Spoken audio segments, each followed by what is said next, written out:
Hello అండి, అందరికీ నమస్కారం. నేను మీ కట్టా కార్తీక్. నిమిషప్రియ రేపటి రోజున అంటే బుధవారం నాడు యమన అనేటువంటి ఒక పశ్చిమాసియా దేశంలో ఉరి తీయబడుతున్నటువంటి ఒక భారతీయ మహిళ. కేరళ రాష్ట్రానికి సంబంధించిన అమ్మాయి నర్సింగ్ చదువుకుంది. అక్కడ ఉద్యోగం కోసం ఆ దేశానికి వెళ్ళింది. అక్కడ ఒక నేరంలో ఇరుక్కొని ఉరి తీయబడతా ఉంది. కానీ ఈమె ఉదంతం నుంచి మనం చాలా నేర్చుకోవాలి. విదేశాలకు వెళ్ళినప్పుడు మనం ఎలా ఉండాలి, ఎలా ఉండకూడదు, ఎవరితో ఎలాంటి సంబంధాలు మెయింటైన్ చేయాలి, అక్కడ ఉన్న వాళ్ళతో ఎలా బిహేవ్ చేయాలి, అసలు ఏ దేశం వెళ్ళాలి, ఏ దేశం వెళ్ళకూడదు, వెళ్ళినప్పుడు ఎలా ఉండాలి. ఖచ్చితంగా ఈ నిమిషప్రియ ఉదంతం నుంచి మనం నేర్చుకోవాల్సింది చాలా ఉంది. దేశం కాని దేశం వెళ్ళింది. కేరళ రాష్ట్రంలో ఒక పేద కుటుంబంలో పుట్టింది. చదువుకోవటానికి కూడా స్తోమత లేదు. అక్కడ ఒక చర్చి సహాయంతో, ఒక చర్చి చేసిన ఆర్థిక సహాయంతో చదువుకుంది. ఆర్థికంగా ఎదగాలని అనుకుంది. కేరళ రాష్ట్రం నుంచి చాలామంది ఉద్యోగాల కోసం గల్ఫ్ దేశాలకు, పశ్చిమాసియా దేశాలకు వెళ్తూ ఉంటారు. వాళ్ళలాగా తను కూడా వెళ్ళి అక్కడ సెటిల్ కావాలని అనుకుంది. అంటే సంపాదించుకుందాం అనుకుంది. ఆర్థికంగా ఎదగాలి అనుకుంది. తన కుటుంబాన్ని ఆర్థికంగా ఎదిగేలా చెయ్యాలి అనుకుంది. 2008లో పశ్చిమాసియా దేశాలకు వెళుతున్న క్రమంలో యమన్ దేశాన్ని ఎంచుకుని యమన్ దేశానికి వెళ్ళింది. అక్కడ సనా అనేటువంటి యమన్ రాజధానిలో ఒక గవర్నమెంట్ హాస్పిటల్లో నర్సుగా జాయిన్ అయింది. అంత బాగానే ఉంది. 2011లో మళ్ళీ తిరిగి వచ్చింది. కుటుంబ పెద్దలు చూసినటువంటి పెళ్లి చేసుకుంది. థామస్ అనేటువంటి వ్యక్తిని పెళ్లి చేసుకుంది. మళ్ళా భర్తతో కలిసి అక్కడికే వెళ్ళింది. తనకైతే ఉద్యోగం ఉంది, కానీ భర్తకు సరైన ఉద్యోగం దొరకలేదు. అక్కడే కాపురం ఫలితంగా వీళ్ళకి ఒక కుమార్తె కూడా జన్మించారు. భర్తకి సరైన ఉద్యోగం లేని ఫలితంగా ఖర్చులు పెరిగిపోతున్నాయి. వాళ్ళకి కూతురు కూడా వచ్చింది కాబట్టి కూతురుని తీసుకొని 2014లో భర్త తిరిగి ఇండియాకి వచ్చాడు. కానీ తన మాత్రం అక్కడ సెటిల్ కావాలనుకుంది. అంటే కొంత ఆర్థికంగా ఎదిగాక ఫ్యామిలీని మళ్ళీ తెచ్చుకుందాం అనుకుంది. అక్కడ సొంతంగా క్లినిక్ పెట్టాలనే ఆలోచనకి వెళ్ళింది. ఎంత ఉద్యోగం చేస్తే రాదు పెద్దగా, సొంతంగా క్లినిక్ పెట్టుకుందాం, మంచి ఆదాయం కదా అనుకుంది. కాకపోతే అక్కడ ఏ బిజినెస్ చేయాలన్నా లేదు, ఏ క్లినిక్ పెట్టుకోవాలి, ఇంకేస్ సొంత ఆర్గనైజేషన్ పెట్టుకోవాలంటే అక్కడ ఉన్న వాళ్ళ పార్ట్నర్షిప్ అవసరం. అంటే అక్కడ చట్టాల ప్రకారం అక్కడ వాళ్ళకి మాత్రమే అక్కడ బిజినెస్ పెట్టుకునే అవకాశం ఉంటుంది. అక్కడ ఉన్న వాళ్ళు ఎవరైనా పార్ట్నర్గా ఉంటే పెట్టుకోవచ్చు. కాబట్టి అక్కడ పార్ట్నర్ ఎత్తుక్కోవడం కోసం అక్కడ మెహదీ అనేటువంటి తనకు పరిచయమైనటువంటి మిత్రుడు, ఒక బట్ట షాపులో పనిచేసే వ్యక్తి, కేవలం పార్ట్నర్. అంటే అతనేమి ఫండింగ్ పెట్టడు, ఫండింగ్ మొత్తం వీళ్ళదే.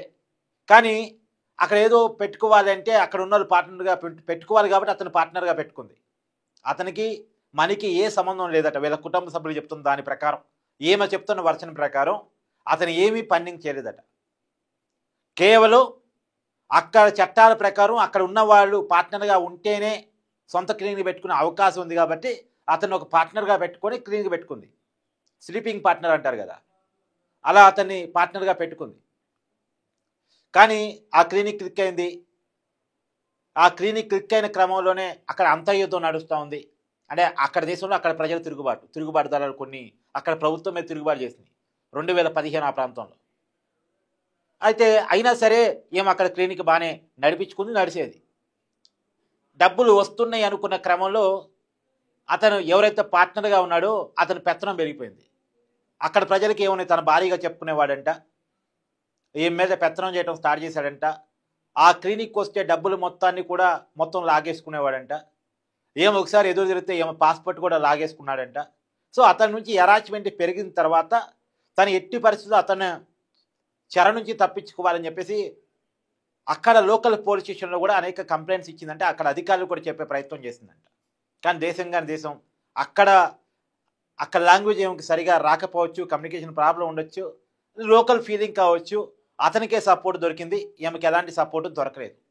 సో ఇక తప్పదు, నా పాస్పోర్ట్ అతని దగ్గర ఉంది, అది ఎట్టి పరిస్థితుల్లో తీసుకొని ఈ దేశం నుంచి పారిపోయి మళ్ళీ ఇండియాకి రావాలని అనుకుందంట.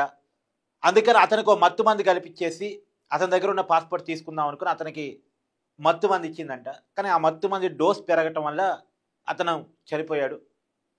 చనిపోయిన తర్వాత భయపడింది, ఏం చేయాలని ఆలోచించింది.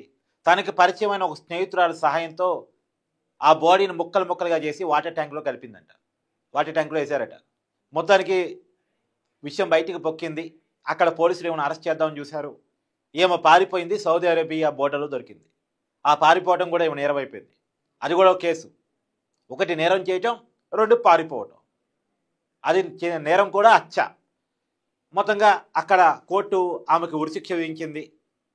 తర్వాత రీఅపీల్ కూడా చేసుకుంది. రీఅపీల్లో కూడా 2020లో ఫస్ట్ 2018లో ఉరిశిక్ష అక్కడ లోకల్ కోర్టు ప్రకటించింది. తర్వాత రీఅపీల్లో 2020లో కూడా అదే ఉరిశిక్ష సమర్థిస్తూ కోర్టు తీర్పు వచ్చింది. తర్వాత సుభాష్ చంద్ర అనేటువంటి ఒక వ్యక్తి సుప్రీంకోర్టుకు కూడా వెళ్ళాడు ఏమి తరపున, యమన్ సుప్రీంకోర్టు. యమన్ సుప్రీంకోర్టుకి వెళ్ళినా లాభం లేకుండా పోయింది. అక్కడ కూడా ఆమెకు ఉరిశిక్ష 2023లో తీర్పు వచ్చింది. ఆమెను ఎట్టి పరిస్థితుల్లో రక్షించాలనే డిమాండ్లు పెద్ద ఎత్తున వచ్చాయి. భారత ప్రభుత్వం కలగజేసుకోవాలని చెప్పేసి డిమాండ్లు వచ్చాయి. కానీ అక్కడ ఉన్నటువంటి ప్రత్యేకమైన పరిస్థితి ఏంటి అంటే, అక్కడ దేశంలో అధికారంలో ఉన్నది వేరు, ఏమా సెట్ అయినటువంటి రాజధాని నగరంలో అధికారంలో ఉన్నది వేరు. ఆ దేశంలో తిరుగుబాటు దళాల చేతుల్లో రాజధాని సనా నగరం ఉంది. ఇలా మోతీలు అంటారంట, వాళ్ళ చేతుల్లో ఉంది. వాళ్ళతో మనకి ఎలాంటి, భారతదేశానికి ఎలాంటి దౌత్యపరమైన సంబంధాలు లేవు. నేను సుప్రీంకోర్టులో కూడా భారత ప్రభుత్వం అదే చెప్పింది. సుప్రీంకోర్టులో కూడా మన కొంతమంది పిటిషన్ దాఖలు చేశారు. నిమిషప్రియని రక్షించేలా కేంద్ర ప్రభుత్వం జోక్యం చేసుకోవాలి, ఆ మేరకు సుప్రీంకోర్టు కేంద్ర ప్రభుత్వాన్ని ఆదేశించాలని చెప్పేసి పిటిషన్ దాఖలని సుప్రీంకోర్టులో. కానీ సుప్రీంకోర్టులో జరిగిన విచారణలో కేంద్ర ప్రభుత్వం చెప్పిన మాటలు ఏంటి అంటే, ఆ దేశ ప్రభుత్వంతో సంబంధాలు ఉన్నాయి కొద్ది గొప్ప, కానీ ఆ దేశంలో ఉన్నటువంటి తిరుగుబాటు దళాలతో మనకి ఎలాంటి దౌత్యపరమైన సంబంధాలు లేవు. కానీ ఆ రాజధాని నగరం తిరుగుబాటు దళాల చేతుల్లో ఉంది. మనం చేయగలిగిన ప్రయత్నం అంతా చేస్తూ ఉన్నాం. ఇరాన్ దేశంతో మాట్లాడిస్తూ ఉన్నాం. తర్వాత పలుకుబడి ఉన్నటువంటి కొంతమంది షేకులతో మాట్లాడిస్తూ ఉన్నాం. కానీ ఇంతవరకు పాజిటివ్ రిజల్ట్ మనకి రాలేదు అనేది మన కేంద్ర ప్రభుత్వం మన సుప్రీంకోర్టులో చెప్పిన మాట. ఏమో బయటపడాలంటే ఉన్నది రెండే మార్గాలు. మన కేంద్ర ప్రభుత్వం చేస్తున్న ప్రయత్నాలు ఫలించాలి ఒకటి, లేదు అంటే ఇస్లామిక్ చట్టాల ప్రకారం అక్కడ బాధిత కుటుంబం ఎవరైతే చనిపోబడ్డారో, ఎవరినైతే ఏమో చంపేసిందో, ఆ చంపేసిన వాళ్ళ కుటుంబ సభ్యులు ఈ కేసులో రాజీ పడాలి. రాజీ పడాలంటే దానికి కొంత అమౌంట్ని వీళ్ళ కుటుంబం, నిమిషప్రియ కుటుంబం పే చేయాలి. అది వాళ్ళు ఎంత డిమాండ్ చేస్తే అంత, వాళ్ళు రాజీ పడేంత. మరి ఆ ప్రయత్నాలు కూడా జరిగాయట, కానీ ఇంకా ఇంతవరకు వర్కౌట్ కాలేదట. నిజానికి 2024లోనే ఈమె భర్త, ఈమె తల్లి యమన్ వెళ్ళి మరి జైల్లో ఉన్న ఈమెను చూశారు, మాట్లాడారు, రాజీ మార్గాల కోసం ప్రయత్నం చేశారు, కానీ వర్కౌట్ కాలే. ఇప్పుడు అదొక్కటి మాత్రమే మార్గం ఉంది. ఇక ఏమో దాదాపు ఇంకొక గంటల సమయం మాత్రమే ఉంది. ఊరికి సమయం దగ్గర పెడుతుంది. ఇన్నాళ్ళుగా భరించని చర్చలు, దౌత్య సంబంధాలు ఇప్పుడు ఈ గంటల్లో భరిస్తాయి అంటే క్వశ్చన్ మార్కే. ఇక దాదాపుగా ఉరి కాబడుతుంది, ఉరే ఫైనల్ అనే కాడికి వ్యవహారం వచ్చేసింది. ఎందుకంటే నేను ఇప్పుడు ఈ వీడియో చేస్తున్నప్పటికీ మంగళవారం మధ్యాహ్నం నడుస్తుంది. రేపటి రోజున అక్కడ ఉరి కాబడుతూ ఉంది నిమిషప్రియ. ఏది ఏమైనా ఒక బాధాకరం. చాలామంది విదేశాలకి పంపించాలని కన్సల్టెన్సీలు, ఏజెంట్లు పెట్టుకుంటారు. వాళ్ళు చాలా దొంగ మాటలు చెప్తూ ఉంటారు. మీకు అక్కడ ఆ పని ఉంది, మీకు అక్కడ ఉద్యోగం ఉంది అని వాళ్ళ కమిషన్ల కోసం, వాళ్ళు మన నుంచి కొంత సంపాదించుకోవడం కోసం ఏదో ఒక దేశాలు, గల్ఫ్ దేశాలకి, దుబాయ్కి లేదా ఇలాంటి పశ్చిమాసియా దేశాలకి పంపిస్తూ ఉంటారు. తర్వాత వాళ్ళ చేతులు మన పంపిస్తారు, ఎక్కడో కుదిరిస్తారు, తాత్కాలికంగా చేతులు దుడుకుంటారు. కానీ తర్వాత అక్కడ మనకు ఎదురయ్యే పరిస్థితులు, అక్కడ దేశస్తులతోటి, అక్కడ వ్యక్తులతోటి మనకు ఎదురయ్యే పరిస్థితులు చాలా భిన్నంగా ఉంటాయి. మనం ఊహించిన విధంగా ఉంటాయి. మన బానిసలాగా ట్రీట్ చేయొచ్చు, మన పాస్పోర్ట్లు లాక్కొని మన ఇబ్బంది పెట్టవచ్చు, మనకి ఇస్తానన్న వేతనం ఇవ్వకపోవచ్చు, పైగా మనకి పూటగా తిండి పెట్టి బానిసల్లాగా మనతో పని చేయించుకోవచ్చు. అలాంటి దేశాలు చాలా ఉన్నాయి. అలాంటి వ్యక్తులు చాలా ఉన్నారు. మహిళలను అయితే లైంగికంగా వాడుకోవచ్చు, వాళ్ళని బానిసలుగా చేసుకోవచ్చు. నిజంగా అలాంటివి చాలా ఉన్నాయి. కానీ అందుకనే ఏజెంట్ల మాటలు, కన్సల్టెన్సీల మాటలు ఉని ఏదో జాబులు ఉన్నాయి అక్కడ పోయి సంపాదించుకుంటే మేము ఆర్థికంగా ఎదగొచ్చు, తర్వాత సంపాదించుకొని కొన్నాళ్ళ తర్వాత తిరిగి ఇండియాకి వచ్చేసి సెటిల్ కావచ్చు అని ఆలోచించే వాళ్ళు కొంత జాగ్రత్తగా ఉండాలి. అక్కడ ఎదురయ్యే పరిస్థితులను ముందే తెలుసుకొని వెళ్ళగలగాలి. లేకపోతే చాలా ఇబ్బంది పడేటువంటి అవకాశం ఉంటుంది. చాలామంది బయట దేశాలు ఇరక్కపోయి ఇప్పటికీ వీడియోలు చేసి పెడతా ఉంటారు.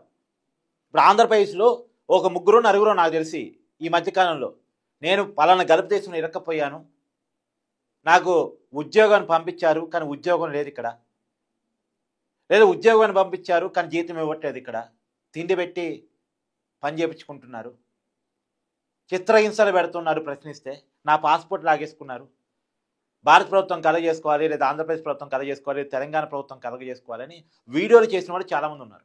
ఈ మధ్యకాలంలో ముగ్గురు నలుగురు ఆంధ్రప్రదేశ్ సంబంధించిన వాళ్ళు వీడియోలు చేస్తే నారా లోకేష్ గారు స్పందించి వాళ్ళని మన దేశాన్ని తెప్పించినటువంటి సందర్భాలు కూడా ఉన్నాయి.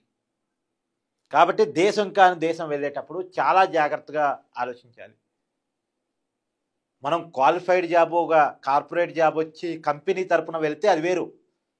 కానీ ఇళ్లలో పనిచేయటం కోసం, లేదా ఒక దుకాణాల్లో పనిచేయటం కోసం, సూపర్ మార్కెట్లో పనిచేయటం కోసం, లేదు ఎక్కడో చిన్న జాబు పార్ట్ టైమో ఫుల్ టైమో చేయటం కోసం వెళ్ళే వాళ్ళు మాత్రం, డ్రైవర్లుగా పనిచేయడానికి పోయే వాళ్ళు మాత్రం, ఎందుకంటే చాలా మన ఈస్ట్ వెస్ట్ జిల్లాలు, హైదరాబాద్ పాత బస్తీ, నిజామాబాదు, ఆదిలాబాదు, కరీంనగరు, వరంగల్ ఈ జిల్లాల నుంచి పెద్ద ఎత్తున గల్ఫ్ దేశాలకు పోయేవాళ్ళు, విదేశాలకు పోయి కొంచెం సంపాదించుకొని తిరిగి వద్దాం అనుకునే వాళ్ళు చాలామంది ఉంటారు. వాళ్ళని ఏజెంట్లు కూడా మాయ మాట చెప్పి వాళ్ళని పంపిస్తూ ఉంటారు. ఎందుకంటే వాళ్ళకి ఏదో కమిషన్ వస్తేనే కారణం చేత, ఓ నీకు అక్కడ ఉద్యోగం ఉంది, మన డబ్బులతో పోలిస్తే అక్కడ ఇన్ని రెట్లు ఎక్కువ, నువ్వు అక్కడ పోయి కొనాలి సంపాదించుకొని తిరిగిరా అని అనేవాళ్ళు చాలామంది ఉంటారు. కాబట్టి ఆ మాయ మాటలు నమ్మి వీళ్ళు పోతారు, పోయిన తర్వాత బానిసలుగా మారుతారు. జీవితం ఆర్థికంగా ఎదగకపోగా కుదేలైపోయే పరిస్థితి, బతుకే చిత్రమయ్యే పరిస్థితి చూశారు కదా పాపం నిమిషప్రియ. ఎన్నో ఆశలతో ఒక పేదింటి అమ్మాయి చదువుకొని ఎదిగి ఒక జాబ్ చేసుకొని తన కుటుంబాన్ని ఆర్థికంగా పెంచుకుందామని అనుకుని అక్కడ దేశంలో ఒక సొంత క్లినిక్ పెట్టుకొని ఏదో అనుకోని పరిస్థితుల్లో ఒక నేరానికి పాల్పడి, కావాలని కాకపోయి ఇంటెన్షన్ కావాలని కాకపోయినా పాల్పడి నేరంలో ఇరుక్కోబడి ఇవాళ ఏకంగా ఉరి తీయబడతా ఉంది. కాబట్టి దయచేసి విదేశాలకు పోయే వాళ్ళు వెనక ముందు ఆలోచించుకోండి. దేశం పోతున్నాం అనేది ఆలోచించుకోండి. అక్కడ పోయిన తర్వాత కూడా అక్కడ దేశంలో ఎలా ఉండాలి, ఎలా బిహేవ్ చేయాలో అనేటువంటి దాన్ని కూడా నేర్చుకోవాల్సినటువంటి అవసరం ఉంది.